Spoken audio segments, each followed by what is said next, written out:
Hoje é quarta-feira e, como sempre, nós temos o nosso quadro Fala Doutor e eu estou recebendo aqui no estúdio o advogado Arlindo Murilo Muniz, que é especialista em Direito Ambiental e presidente da Coman OAB-MS, que é a Comissão do Meio Ambiente. Doutor, bom dia, bem-vindo ao nosso programa, muito obrigado pela sua presença, tá?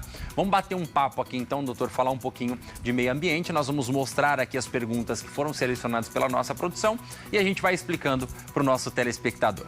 Vamos lá então, primeira pergunta que aparece no telão. Quais são os mecanismos legais para a responsabilização por danos ambientais no Brasil? Nós temos a autuação, né, a multa, o embargo, o processo criminal, né, tanto da pessoa física como da pessoa jurídica. Então, a responsabilização, na verdade, ela é global, né, e ela pega toda a cadeia quer de proprietários, quer de empresários, toda a cadeia de responsabilização.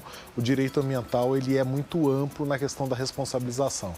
E os tribunais têm entendido cada vez uma amplitude maior na cadeia de responsabilização. Ou seja, então isso pode vir de várias formas, né? Como uma autuação ou até mesmo respondendo criminalmente ou apenas administrativamente. Depende de cada caso. Geralmente, quando, no caso, por exemplo, uma supressão vegetal, né? Um desmate, né?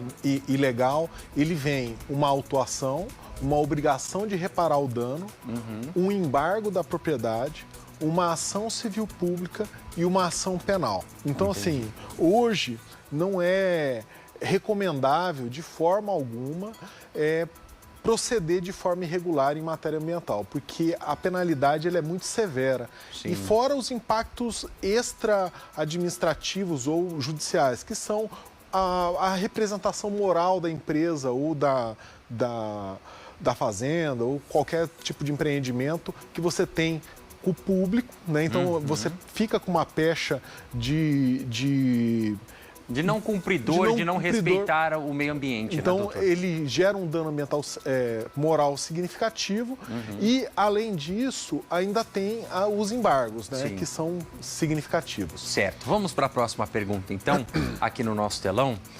Quais são as responsabilidades das empresas em relação ao meio ambiente, segundo a legislação brasileira? A gente sabe que hoje, para se abrir uma empresa, se ter um negócio, você precisa cumprir vários requisitos, inclusive respeitar o meio ambiente, né? Então, o primeiro passo é a consulta para verificar qual que é a amplitude da sua licença ambiental. Quais são os órgãos por onde você vai precisar de licenciamento ambiental. Então, tem a Secretaria de Meio Ambiente estadual, municipal e federal. Então, dependendo da amplitude da potencialidade de dano que você tenha no seu empreendimento, você vai lançar a mão de cada uma dessas secretarias. Então, o primeiro passo é fazer uma consulta num profissional especializado para que te direcione para o órgão ambiental mais especializado na sua atividade. Certo. Vamos para mais uma pergunta aqui, então. Qual é a importância da participação pública na gestão ambiental, doutor? Fundamental, né? Os órgãos públicos têm têm se especializado cada vez mais. Os profissionais que trabalham nos órgãos públicos têm se especializado muito. Então, as secretarias elas têm atingido níveis de excelência a cada ano, né? Então, porque a demanda por uma celeridade na expedição de licenças e que as licenças sejam expedidas de forma mais prudente possível, mais justas com o empreendimento, porque o que atravanca muito o mercado, por vezes, é a alegação de a demora da licença ambiental ser expedida. Mas há uma necessidade de uma segurança e uma prudência, que são os princípios norteadores do direito ambiental, que é o da precaução e da prevenção. Então, por isso, às vezes, uma delonga maior na expedição dessas licenças. E nós podemos observar também, né, doutor, no caso agora mais recente, que é a questão do Pantanal, né? Nós sabemos que existem propriedades lá e a nossa repórter, a Nádia, trouxe aqui a informação de que a investigação aponta que possivelmente 30 focos de incêndio teriam acontecido de forma humana, né? Ou seja, mesmo tendo toda essa regulamentação e essa burocracia que existe, ainda assim tem o risco de se cometer o crime ambiental, né? Sim, esses fatores humanos, até a gente fez uma audiência pública recentemente na OAB, esses fatores humanos são... às vezes você tem um fogo muito pequeno de um ribeirinho que foi lá e ia ter o fogo, uma fogueira simples não apagou direito. Então, se você tem um ambiente com uma umidade do ar baixa, você tem um ambiente sem umidade no solo, ventos excessivos, você tem mais a biomassa ali presente. Você tem todos os elementos para um grande incêndio. Então, a alocação de brigadas estratégicas tem reduzido significativamente essas dimensões dos incêndios. Sim. Mas o principal ali, o Estado vem fazendo a sua parte, mas há uma necessidade de educação ambiental muito severa para o turista, para o ribeirinho, para o proprietário rural, para os funcionários que estão na propriedade rural. Então, o trabalho de extensão dos sindicatos, da própria FamaSul, é preponderante para que a gente reduza, porque não há mais hoje como se conceber que não teremos mais incêndios. Os incêndios serão recorrentes na medida em que os estudos que vêm apontando uma redução da densidade pluviométrica, que são chuvas nessas regiões, e cada vez mais extensas. Né? Então, esse ano, por exemplo, começou em março já a seca e a previsão é que venha na segunda quinzena de outubro.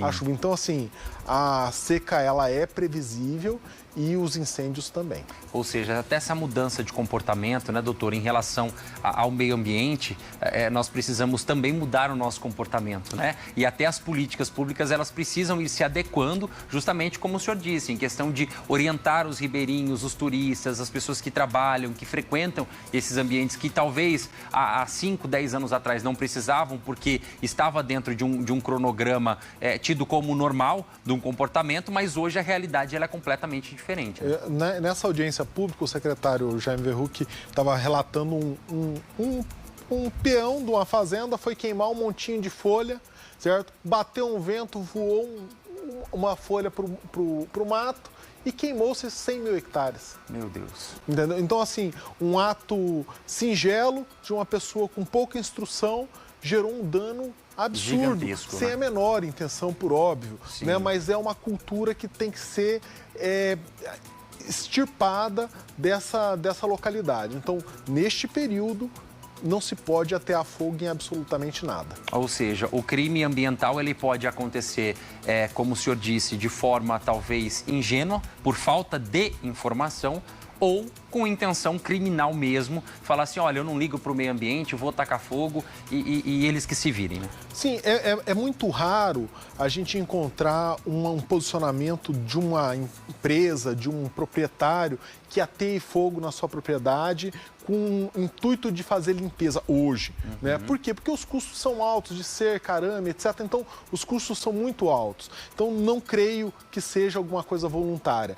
Mas pode haver? Sim, pode. E esses devem ser responsabilizados com severidade, para que não haja reincidência e não utilize aquilo como um modelo para ser replicado, né? Mas, assim, a queima controlada, né, que tem previsão legal, essas queimadas que são feitas no período de chuva, né, onde o mato está úmido, você consegue fazer o controle, essas queimadas precisam ser feitas porque você diminui o volume de biomassa e você não permite uma extensão de incêndio tão grande como nós estamos vendo aí em algumas localidades. Certo. Doutor, eu quero agradecer a sua presença aqui, de importância de explicar para o nosso telespectador, para a nossa audiência, né, desses cuidados e principalmente, gente, você que está aí, nós acabamos dando um gancho em relação às queimadas, porque também é um momento muito crítico que nós estamos vivendo, né?